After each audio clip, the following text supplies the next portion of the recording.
so much for joining me today. It's an absolute privilege to get you to feature.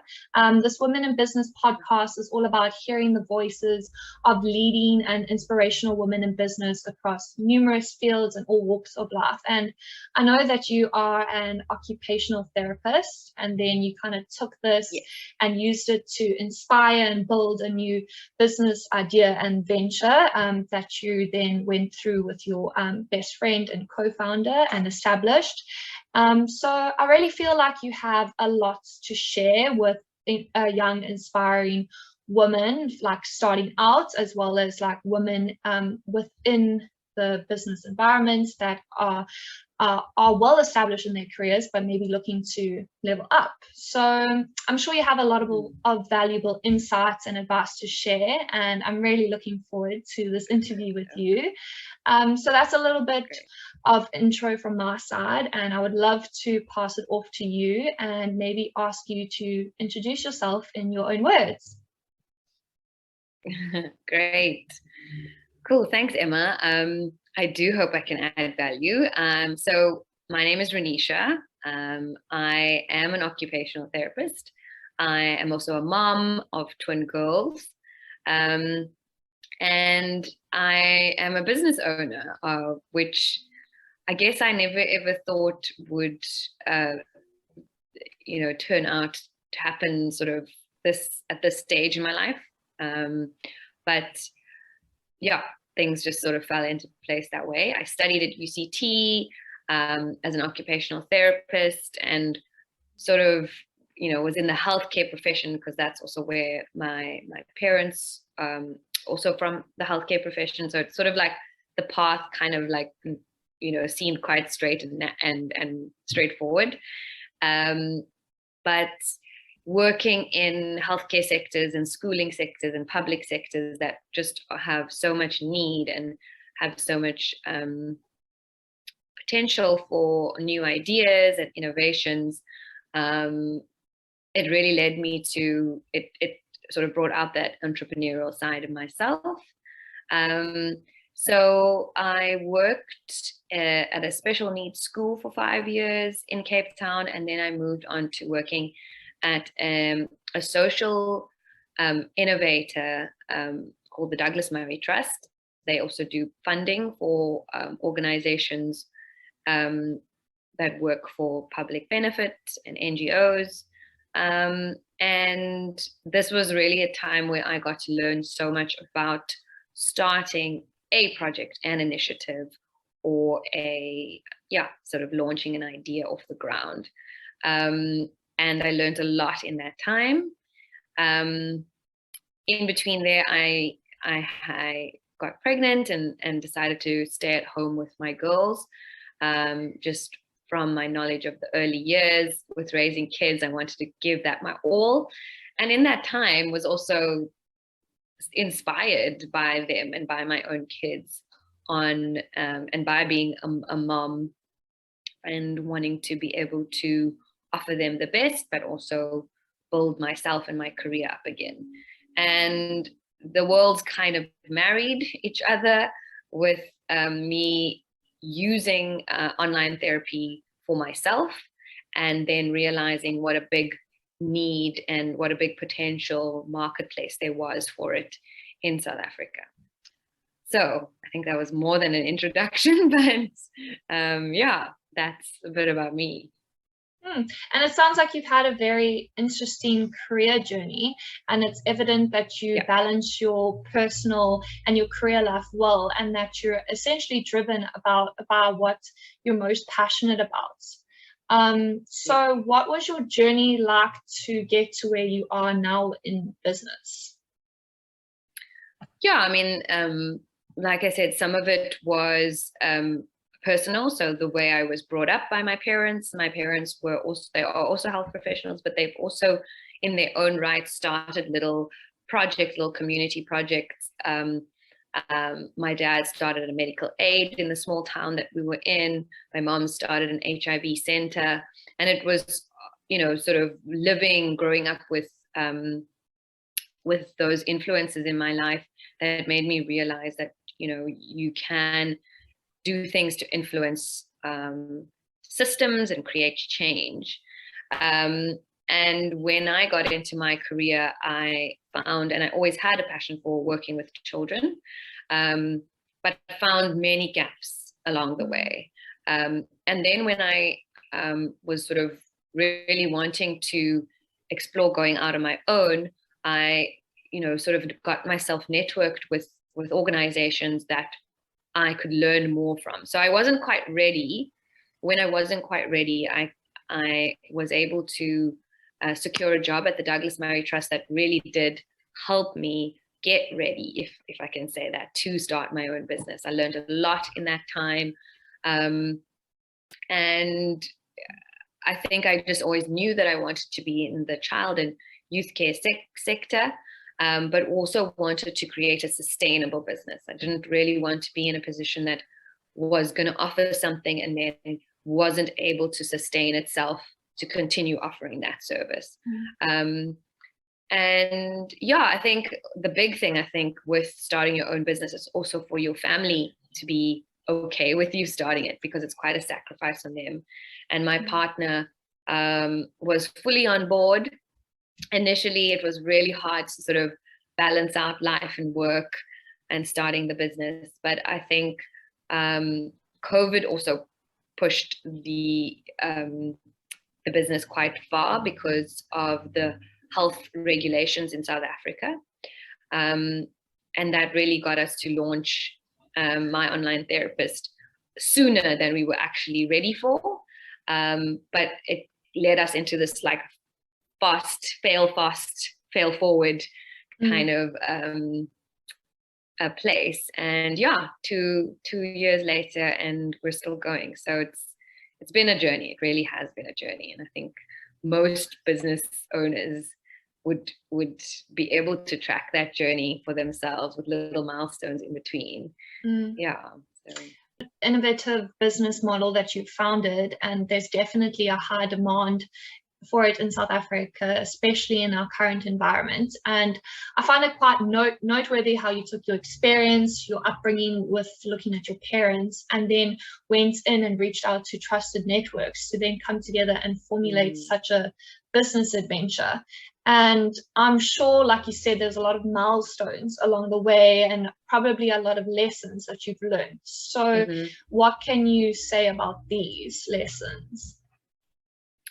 Yeah, I mean, I think you touched on a good one, which is some of it was your network, personal. So the way I was brought up by my parents, and being able to they are also health professionals, talk to those people in their own right with started little. I think starting a business is very scary and can sometimes be super uncomfortable. My dad started a medical aid. I learned a lot about my own fear of failure. My mom started an HIV center that was really, and it was stopping me from, speaking about living, growing up with, I was scared of those influences in my life. Someone else made me realize that, why bother? You can do things to influence. I had to really trust systems and create trust in my idea. And when I got into my career, I found, and I really had a passion for working with children. The social network, the network around me, but found many gaps sort of along the way. Be curious and then when I and share was to allow me to really wanting to the idea, explore going out on my own. I, sort of and also myself network, bring new things, organizations, my awareness. I could learn more. So I think that I wasn't quite ready. The other when I wasn't quite ready, in sort of the mental health space, was able to secure a job at the Douglas Murray Trust. I learned really just talking to other business women get ready. If people had started up to start my own business, I learned a lot in that time. I am not good enough, or I do not have. I think I just always knew that I wanted to be in the child is a real thing. Youth care sector, and the more we delved into it, we even had a whole webinar on it at one point. I didn't really want to be realized that women, particularly, was going to offer something, and a lot more wasn't able to sustain itself. Even more so women of color service struggle with it because we hadn't seen enough examples of the big thing women starting your own business is also for your family the ones working with you starting it, because it's quite a sacrifice searching for jobs. And my partner was fully on board. Initially, it was really hard to sort of balance out life and work. That was really nice starting to find a but I think talk about these things with. COVID also, and to unpack and not feel like it's something that you have the business to go quite far because of the health a lot of the regulations in South Africa. big lessons have really been quite, and that really got us to launch but my also online therapist being able to sooner than we were network actually ready for and comfortable with. But it led us into this to really look at how do you channel all that fail forward into creativity and into your passion place. And still 2 years to later, this day and something we're still going. I have to remind it's been a myself journey. Of, It really has been a journey, and I think most business owners, I mean, I think you touched on a good one, which is the social network, that journey for themselves, professional little network milestones in between, and being able to. It's a very scary leap of faith almost, but you have to take that risk and take that jump, else you'll never know until you do try it. But in the long run, I'm sure you can vouch for this, that the risk you take, your perseverance and that courage all pay off. So what would you say has been the biggest takeaway from your business journey thus far, like your biggest achievements? I mean, biggest achievements have really been the social network in serving the people we wanted to serve.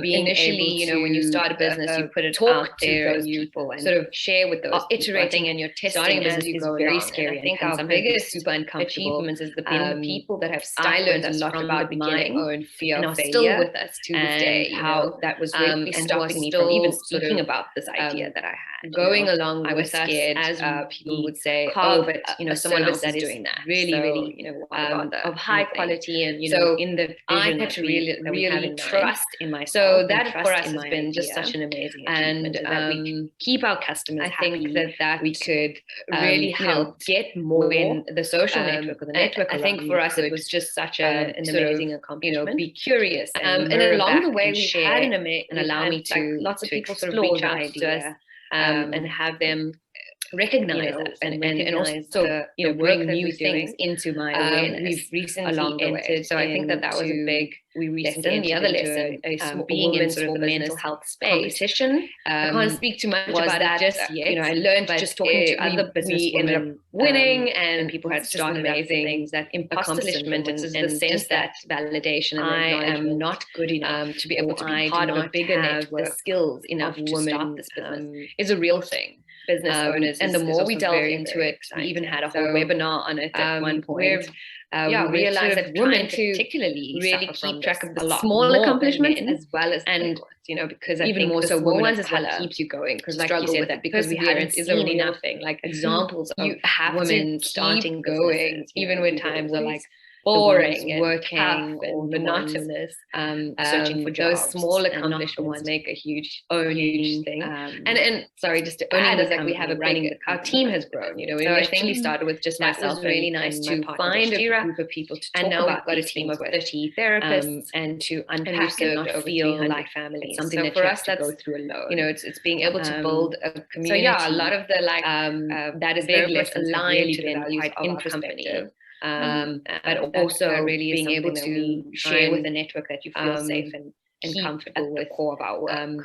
And to really look at how do you channel all that biggest achievements have really been in serving the people we have wanted to still to this day. Initially, when you start a business, you put it out there and you sort of and accomplishments those are, and it must be very rewarding knowing that your practice and your business model is making such a difference in so many lives. I always say that business goes beyond just the profits and operations, but at its heart, it's supposed to be about people. Essentially, you are serving your customer, and that all businesses should be based within a purpose. And what a better purpose than actually helping people. So I'm sure from all your success and your accomplishments that you have a lot of advice that you could maybe share with women in your industry. I mean, I think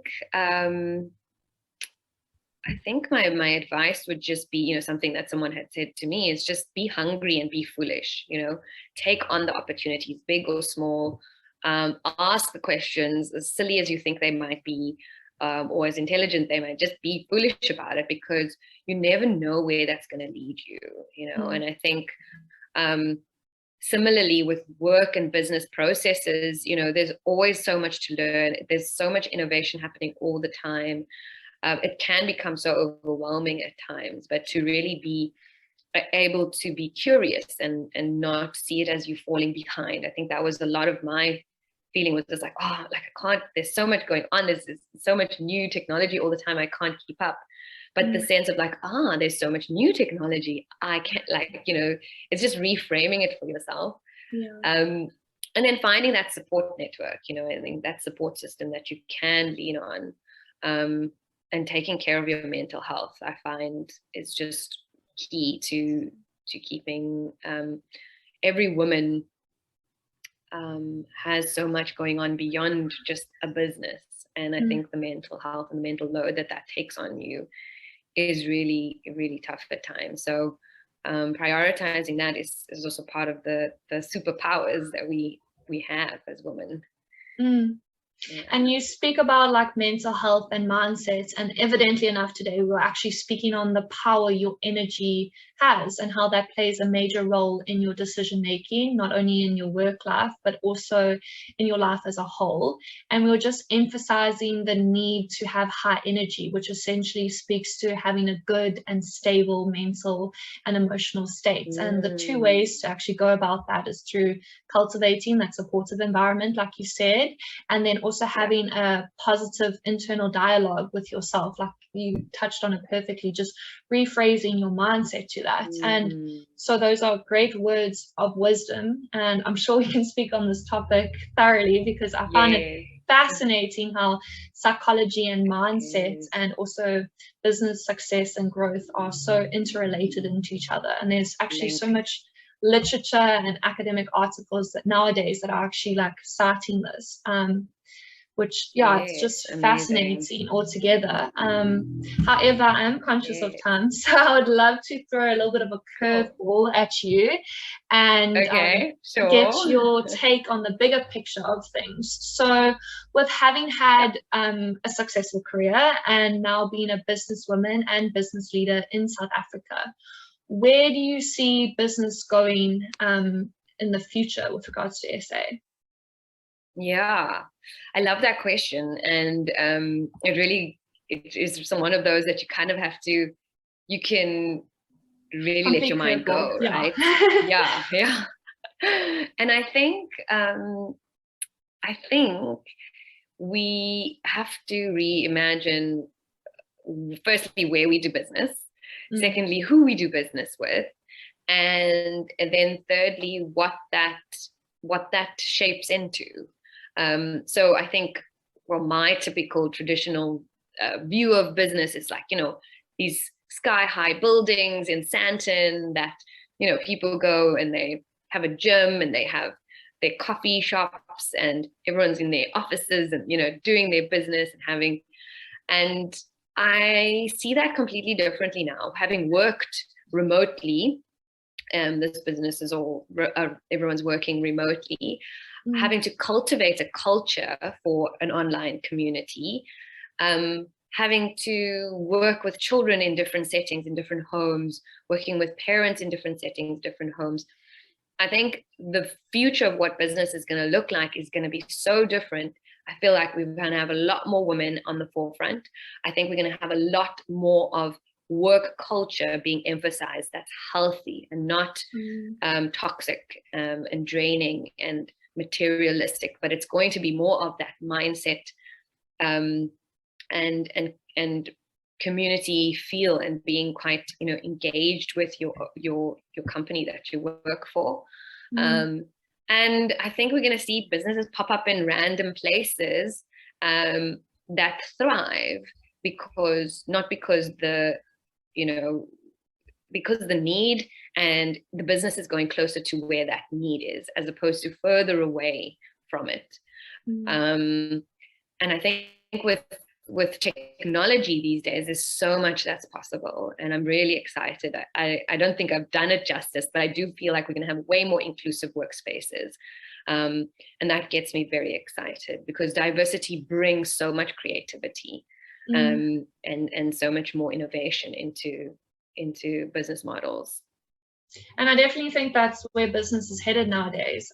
People are really waking up to the fact that women are bosses and they bring so much to the table in terms of upper management and business leadership, not just the lower admin roles.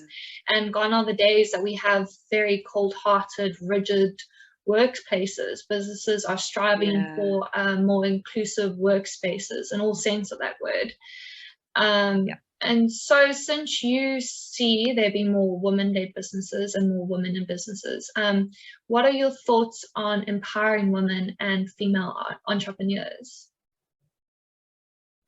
Oh, I honestly, I can't, I just think that is where, if you're a corporate, you have a lot of money, that's where you should be spending it.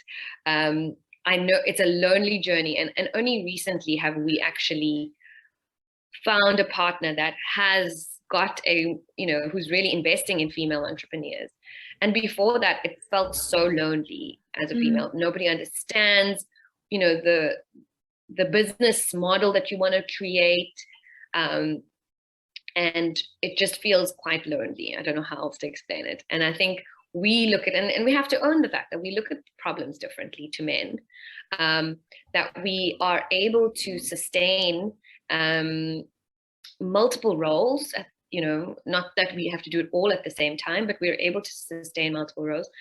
And I mean, I think it's been also proven that supporting a woman, you support a family and then support a society as a result, So I think women who are coming out to start businesses are those women who have now not taken it an extra mile in it, because I don't think that there's any way of comparing, women who are working for someone else or are starting their own businesses. But I think there's something about the women that choose to take on that step, I remember someone saying to me, like, I will work for an inspiring woman, because I know that's something I can get behind. But taking that leap myself, I know, you have to know yourself as a woman, that's going to take, that's not the personality I have. I'm the supporter, or I'm the leader, I'm the follower, or so I think supporting entrepreneurs and understanding female entrepreneurs specifically is really going to lead to lots of fruits, because even if that business doesn't take off to massive degrees, that woman is learning all the time and breaking barriers, breaking down boundaries of what previously was not possible for women. So yeah, no, I think just do more of it. yes, and I definitely think that being inclusive of all brings forth those numerous perspectives, like you said.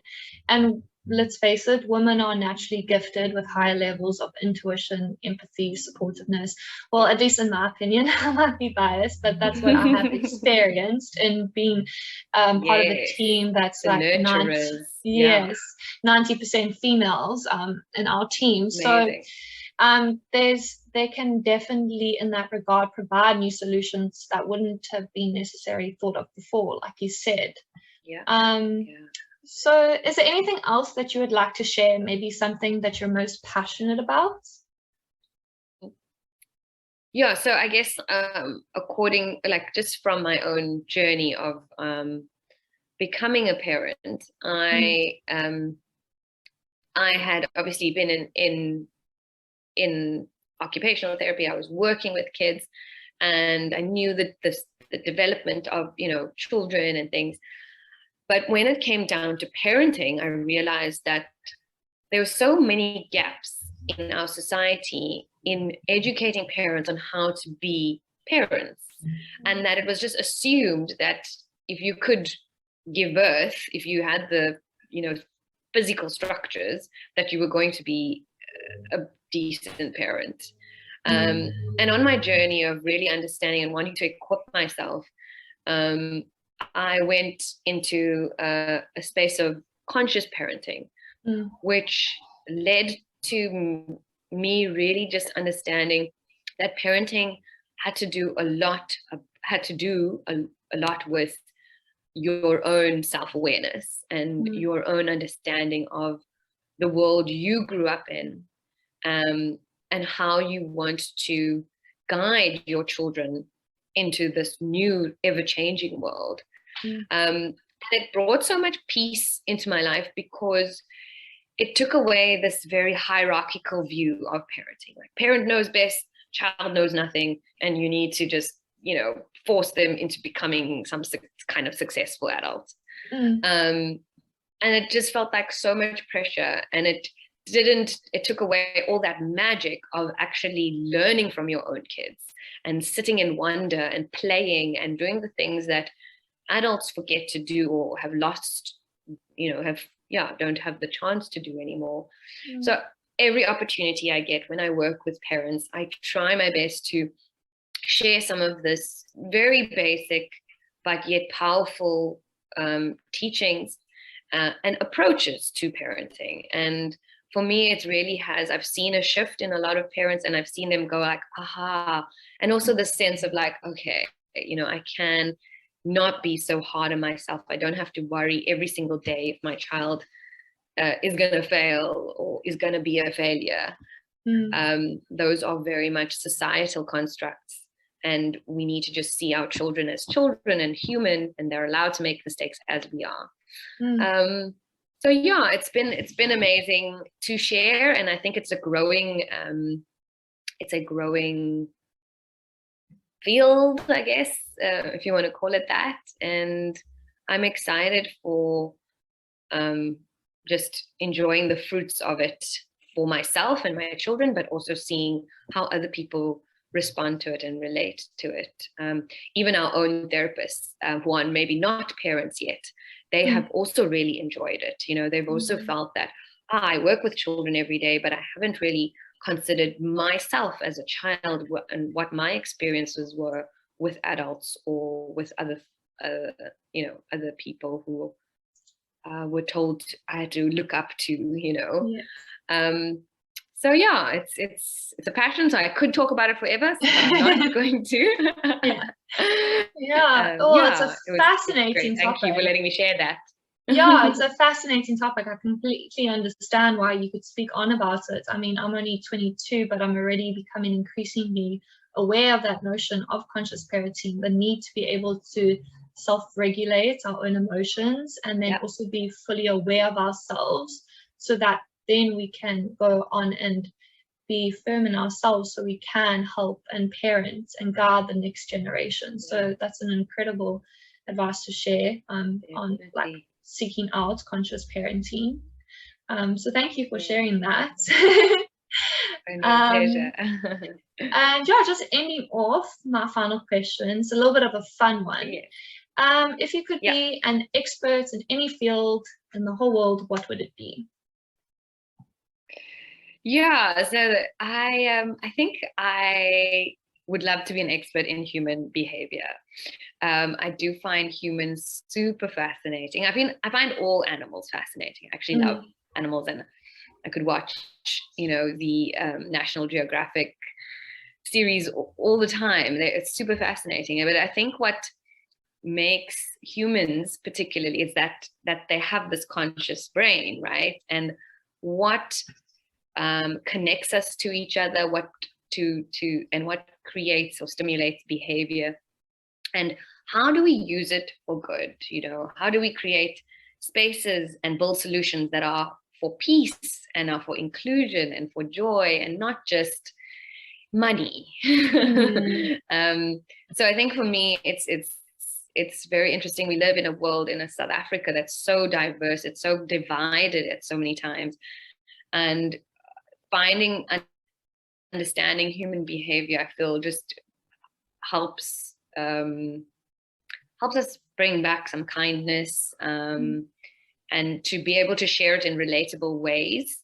I'm quite looking forward to seeing that, along with energy. I also believe in it. If you can understand energy, like you brought up earlier, and I was like, I think I might want to be an expert in energy as well, because that is like, humans, and then, okay, but what are humans? Humans are energy. Let's I'm just going further down the rabbit hole, am I not? So those are quite fun topics. It's a fascinating topic, the topic of energy, and at the end of it, we all just equate to human beings wanting to be seen. So yeah, that is a very interesting subject. But yeah, that was my final question. Emma. So I just want to Thank thank you you. again for featuring today. It was an absolute pleasure to get your time and have you share your insight with us. I'm sure many will enjoy this interview. And if the audience is interested in checking you out and learning more about your fabulous business that you're the founder of, they can check you out on LinkedIn. And I think you also are online. You have your website. So My Online Therapist is where they can find you. Yes, yeah, no, please do. And we're always open to having new people join our network. So looking forward to it. And thank you for having me on. This is all also very new, but it's also very exciting. So yeah, I just hope that the opportunities keep coming for you and for everyone and all women. Yeah.